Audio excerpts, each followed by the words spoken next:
Ever wonder what motivates people to get plastic surgery? Did they regret it? What can we learn from the stories of plastic surgery patients? We're here to explore those questions and get some answers today with my guest, Mercedes Christion, on the Plastic Surgeon Podcast.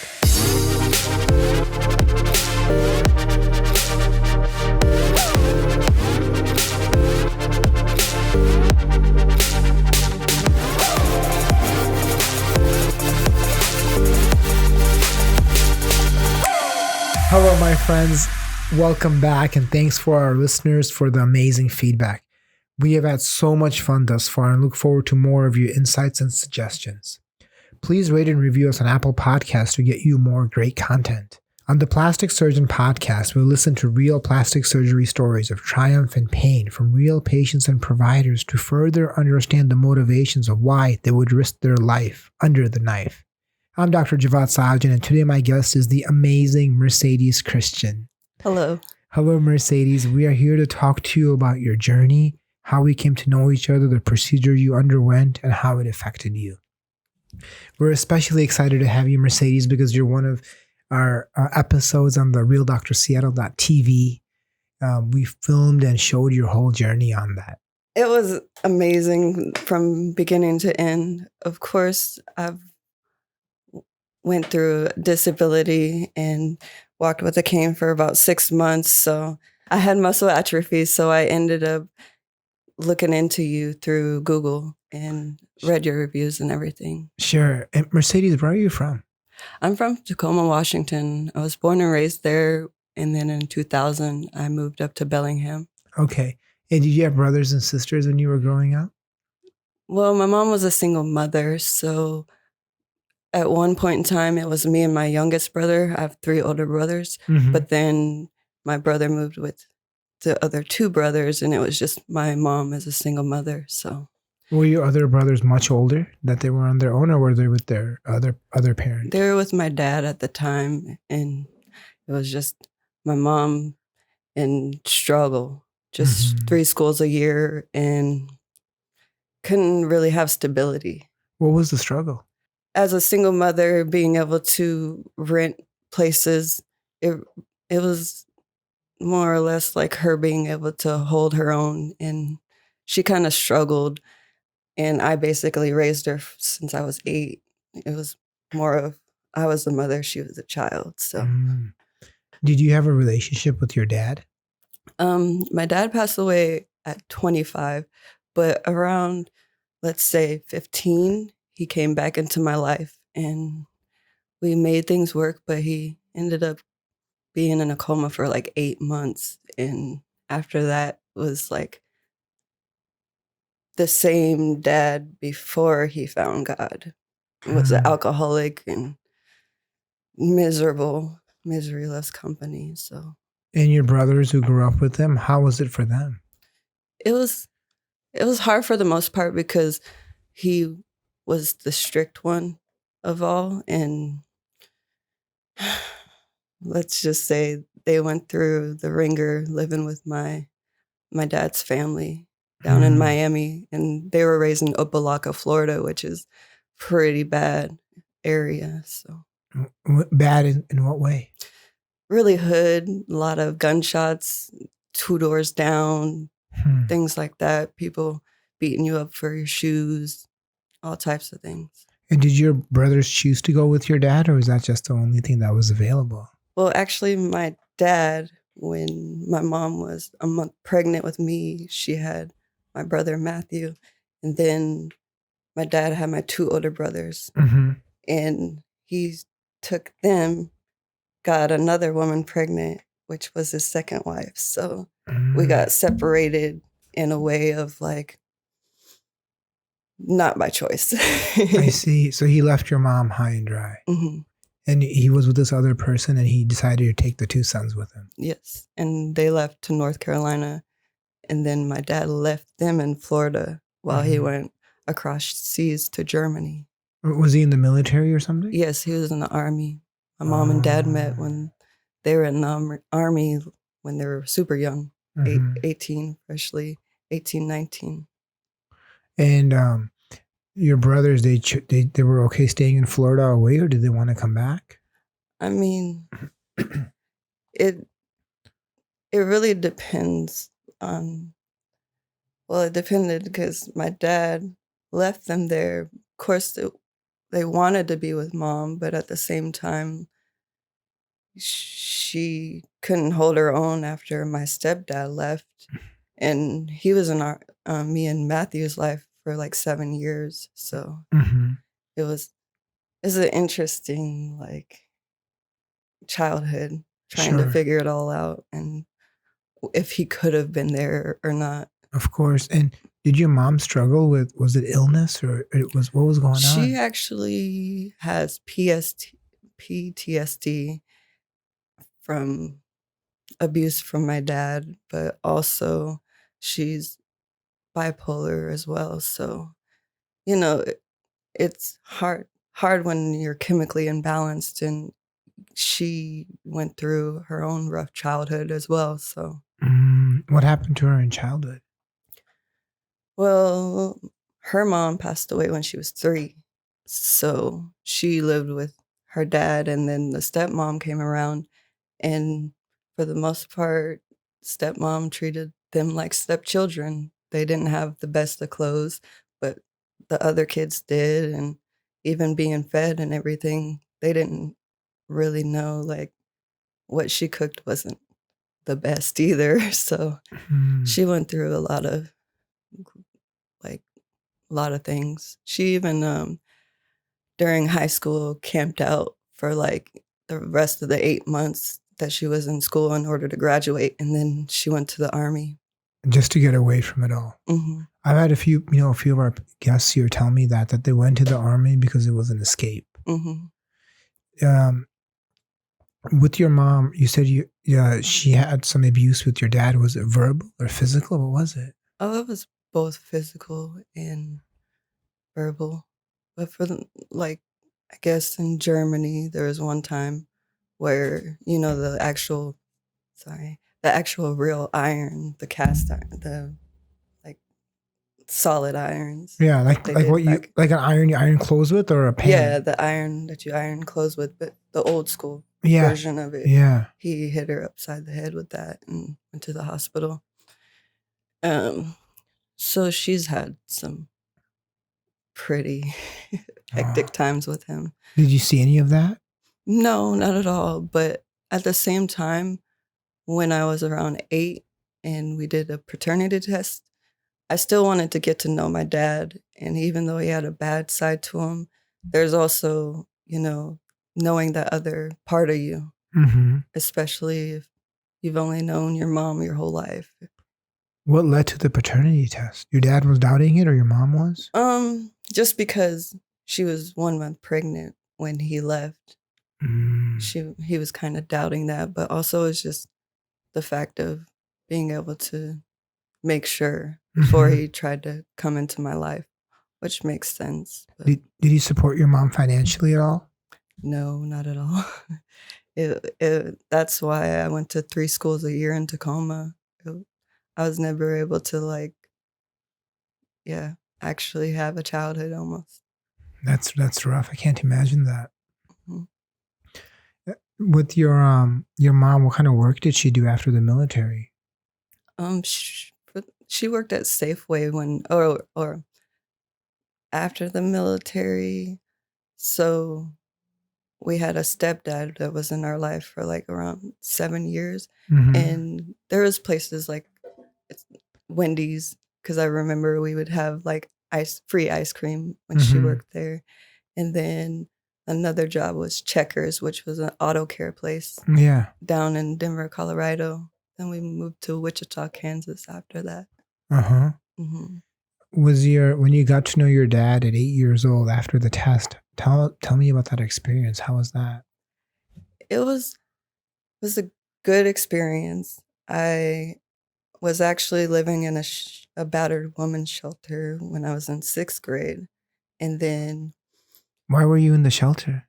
because my mom and her boyfriend at the time split up, and that was like the only like chance we could get at actually being in a shelter that was safe for us.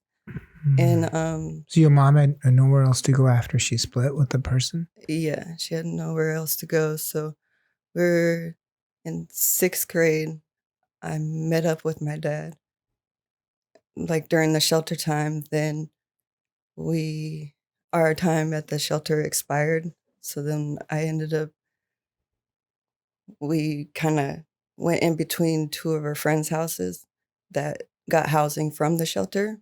But one of them was a meth head, and then the other one was a crackhead. And so, being that young, I kind of gauged the situation and knew I needed to go somewhere. So I went up to live with my dad in, let's say, Blaine, the whole Northwest area. And what was your mom doing during this time?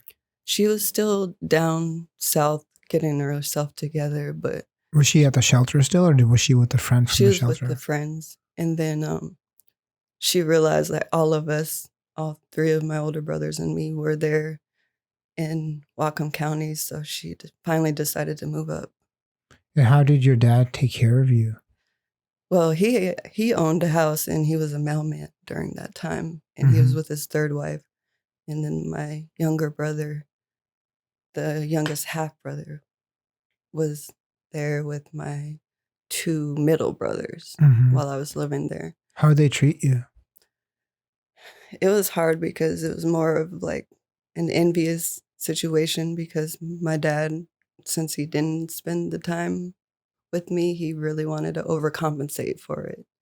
And that's, it's harder for me to see my brothers in that position of, I'm getting all the attention. So when my mom was up there, I actually ended up running away back to her because I was a mama's girl and always took care of her. So Was his wife at that time, was she nice to you, or was she mean, or she was okay? she was okay. I mean, honestly, she provided me what exactly I needed, and I was just more focused on being around my mom. It was more of needing to be needed at a young age, and my mom needed me because I was so used to taking care of her. So How did she get her own place to live in that area? we were living with my uncles, which my dad knew 2 of his good friends, and they became my uncles. So lived out in the property out in Ferndale by the water. It was beautiful out there, but yeah, started living out in the country. And you like the nature stuff? Oh my goodness. Going from Tacoma to the boondocks it made me go nuts, but I realize now it's something to cherish. That's for sure. What was there to cherish? Just being able to walk down to the beach every day and kind of soak up that good energy. What kind of things did you have to do for your mom to take care of her? Well, there's like only one occasion I could ever think of is like when she had alcohol poisoning. I was rinsing off a cold rag for her to put on the back of her neck and hold the garbage can, things like that. It's, I don't want to get too in depth. Yeah. Did you ever see your mom get hit or abused? Yes. I didn't see it, but I heard it from the other room from my stepdad, and it was not so pleasant. I guess he broke a plate over her head and pulled her hair. So, yeah. Did you take care of her after that injury? I believe so, but sometimes you block it out. That's hard to live with. And then did you finish high school, Mercedes? Oh, yeah. I went to an alternative school my last 2 years and graduated half a year early. I did go to college for a little bit, Northwest Indian College, and that's when I became full-blown alcoholic. So Why did you become an alcoholic in college? I feel like since my dad and my mom had alcohol problems, that's really where it stemmed from. And then also I was escaping reality. But I realized, like, when I turned 27, I was telling myself by the time I'm 28, I was over it, you know? I was over running away from my emotions, the trauma, everything that I've went through. What did alcohol do for you? It just made me numb. But it also didn't help the fact that I would explode because of the things that I wasn't addressing. And I believe it's definitely not, it was a crutch for me, but I know now that I don't need it to make me feel like who I really am. Who would take care of you when you were down? I actually, what I would do when I would go out modeling and going to different cities and everything like that, I ran away so I can self-destruct. And that's what I realized. I was like, I'm going to all these places, but I'm still doing the same things, like taking care of other people and not taking care of myself. And yeah, it dawned on me that I wasn't doing for me. Was anyone helping take care of you when you were down? No, I would hustle myself. I go out and try to get gigs. Definitely.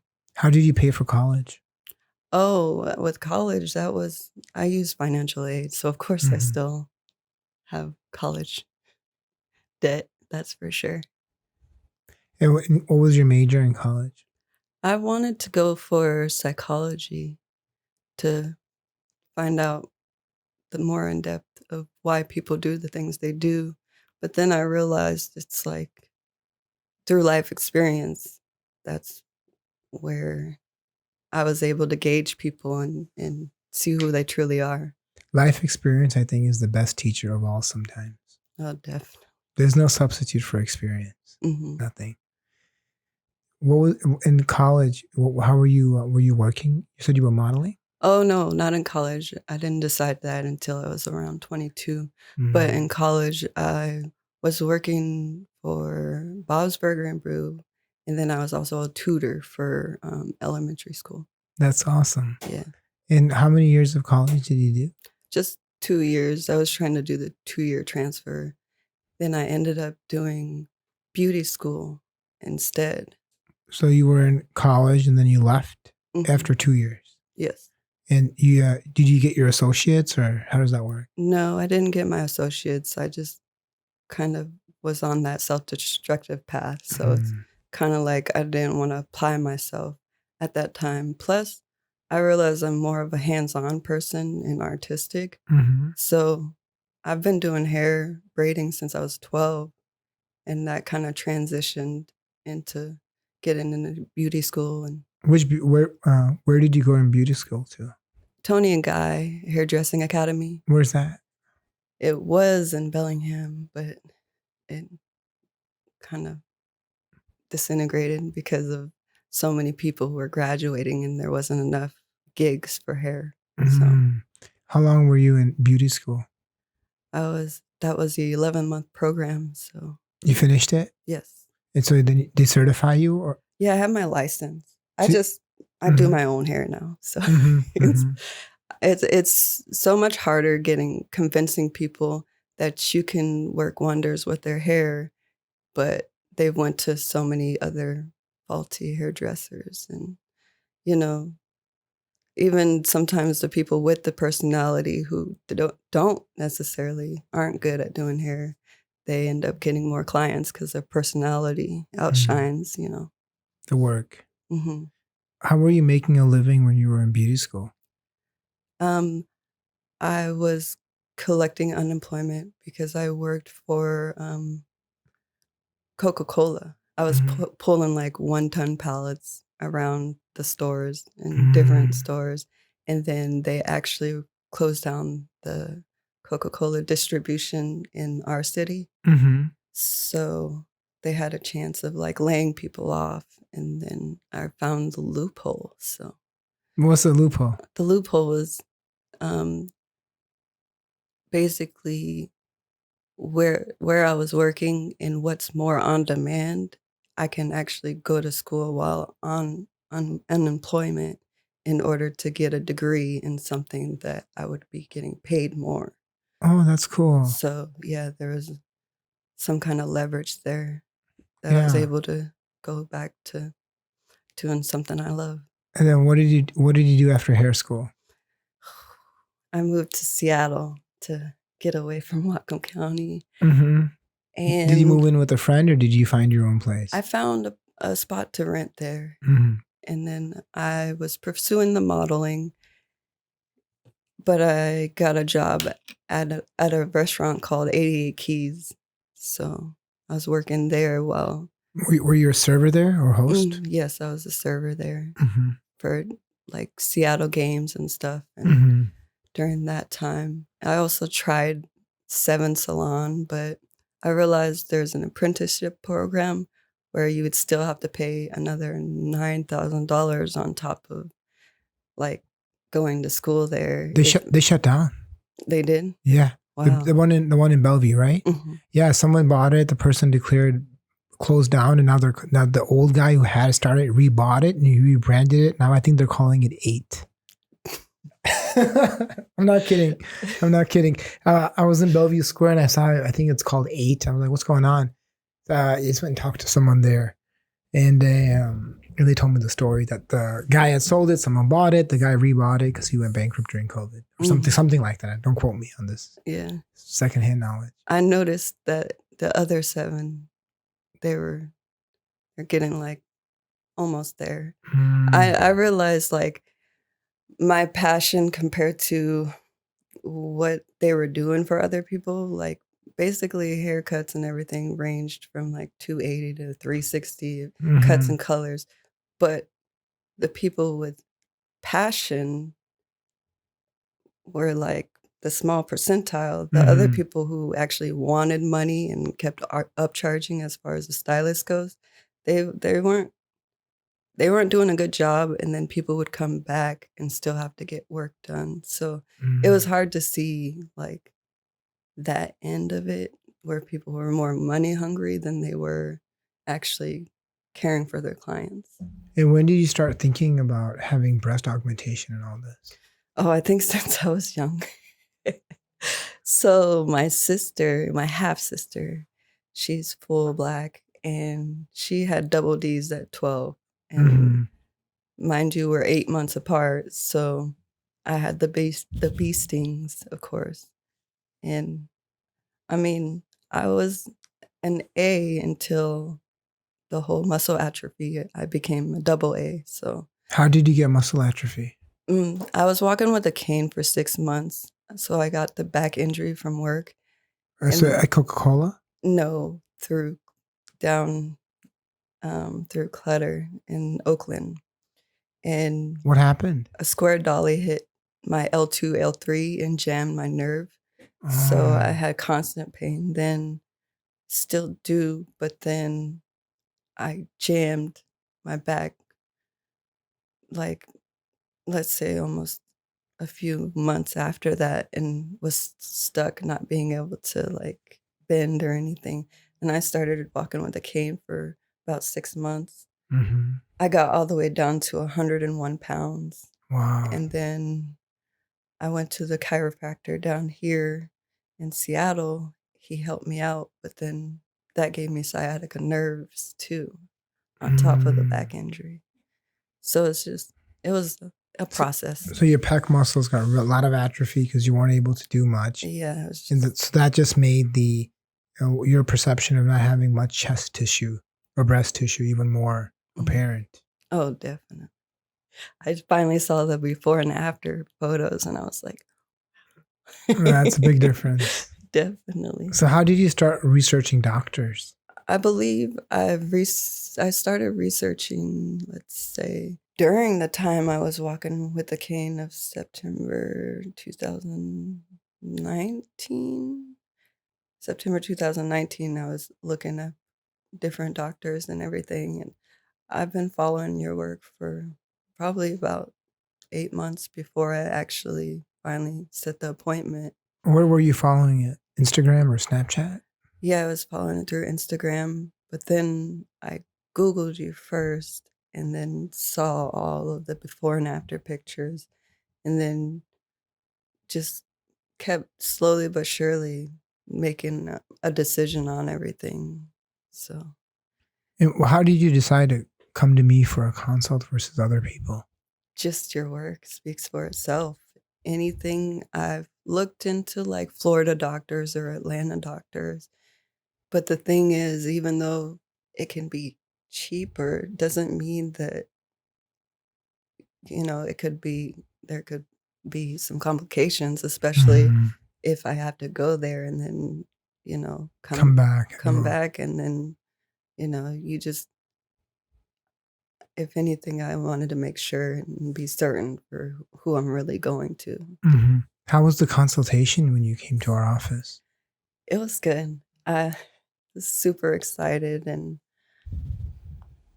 I felt comfortable. You know what I mean? Like it's more of a feeling than it is just let's hurry up and get this done. Mm-hmm. More more like, okay, he makes me feel comfortable. He definitely is listening to what I want, especially when it comes to being more natural than going above and beyond. And some people, I've actually been to a consultation with another woman who got her breast done, and he's like, "You should go bigger." Like I've seen doctors push other people to just jam as much as they can into someone's body, Mm-hmm. and it's just felt comfortable. That's great. How was it when you finally decided to book surgery? How was it? Mm-hmm. Like the experience? Yeah. How did you get there mentally? Oh, I worked on myself tremendously. Let's say through the traumas I've had before and what people have said about being flat chested. I just wanted to make sure inside I felt complete before I actually did the surgery itself. Mm-hmm. So I've revisited traumas. I've read self help books. Like, I literally wanted to mentally prepare myself, emotionally prepare myself, because it is something that's going to be there for the rest of your life. But, you there's regret, of course, the first week because you're tattered. But that's why I prepared myself beforehand and just made sure I really wanted to do it. When you say trauma, were you ever physically abused? Yes, I was.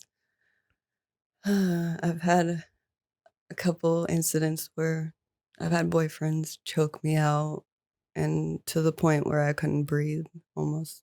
Did you pass out? No, I scratched one of the guy's face, well, both, two guys' faces to get them off of me to like I was to the point where I would have really passed out and just been, I don't know, done or just pass out wise. But yeah. And And then nobody ever deserves that. I'm so sorry you went through that. It's unbelievable. When that happened, were you having an argument or was it random or how did that happen? well, things built up. Like I would be in a relationship and I'd see some of the signs, but then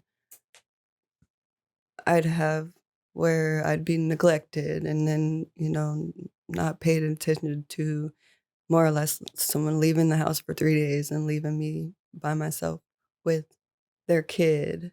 And so I would address things, but then it's also things that would build up, like Mm, the forms of manipulation and all types of things. And then finally, when you knew you should have left a long time ago, things just explode. exactly. And were some of these people cheaters? Oh yeah. Well, like more like I've had cheaters, but these two situations were more like keeping me trapped where I couldn't Mhm. go anywhere. So I was more in those situations I was stuck in one place, couldn't leave the house, and just not paid attention to the whole time. So when you were taking care of someone else's child for those 3 days, did you relate to how your stepmom took care of you, or did that hit you at all? Mm, you mean as far as the whole taking care of Somebody being else's kid, yeah. yeah. I feel like I've taken care of many kids through my travels and everything. Mm-hmm. And it's unfortunate that some parents only use their kids as an object.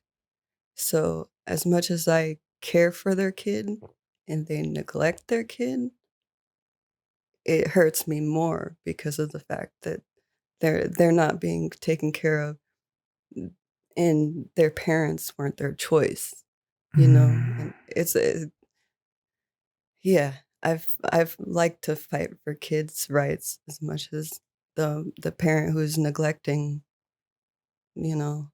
It doesn't make sense to have a kid and not give them love and actually be there for them because you're not hurting me, you're hurting them. So, well, both. I understand. That's tough. Then day of surgery came. How was that day? Were you excited? Were you nervous? Yeah, so I was very nervous and then I saw you and I was like, "Ah, okay." But it was one of those, wow, it's really happening. And then,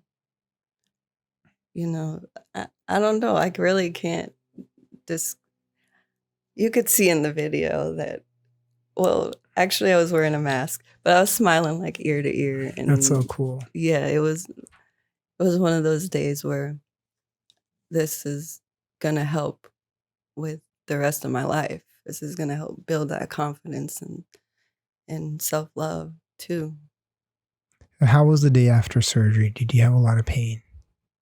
The day after was, oh, what did I just do? Basically, Really? yeah. Why? It was like almost like you get hit by a truck, but on your chest area, or something just got shoved up there out of nowhere, and you don't even know what to do. But it was it was a lot of pressure, that's for sure. How has life been since you've had surgery? Life has been a challenge regardless. I don't feel like I've ever had an easy life, but I'm always learning lessons as I go. And I mean, even from when my ex took my at least half of my disability money and used me for it, and I learned from that. I learned from just the struggles of going back to Atlanta and being sober. Mm-hmm. I went back to Atlanta. I was actually raped 3 times while I was in Atlanta too, like, back, like, 5 years ago almost. So, it's like staring the devil in their face and saying, "I won," you know what I mean? Like, by being able to stand tall in a situation where so many people wanna tear you down. Mm. So, being there, I learned a big lesson. No matter if I'm sober or an alcoholic, people show their true colors, and their true colors will always be that. Did that rape happen when you were intoxicated? Yes. The 3 different times they did. One was while I was asleep, but it was a friend who I thought, like I kept my boundaries with them, but then I woke up to it. So, you know, things happen that can't be explained, but we take that and we heal and we help others heal. That's the best way to, that's the best, most positive way to think about it. I don't know what else you can say. Yeah. Is your confidence better since you had surgery? Yes, definitely. Just in a way of being able to fit even a size small, but fill out a dress, like, and through the photo shoots, and I've just feel more centered. What else? What other goals did you have that the implants helped you accomplish, or having the surgery? Mm, well, now I really want to pursue the modeling a lot more, and even even if it's not showing off my assets, I know confidence on the inside will exude through the photo. So it's it's given me that balance that I need to like pursue the modeling. I do want to get into acting eventually, but music, just everything that I've wanted to do, I've kind of felt like I've held myself back. And now that I feel complete, I can actually do that. Do you have regrets from the surgery? No, not at all. I don't have regrets in life in general. So I feel like it was the perfect decision for what I needed at the time. And honestly, I wouldn't mind looking into other procedures just Mm-hmm. because. Mm-hmm. Mm-hmm. Mercedes, thank you so much for being my guest today.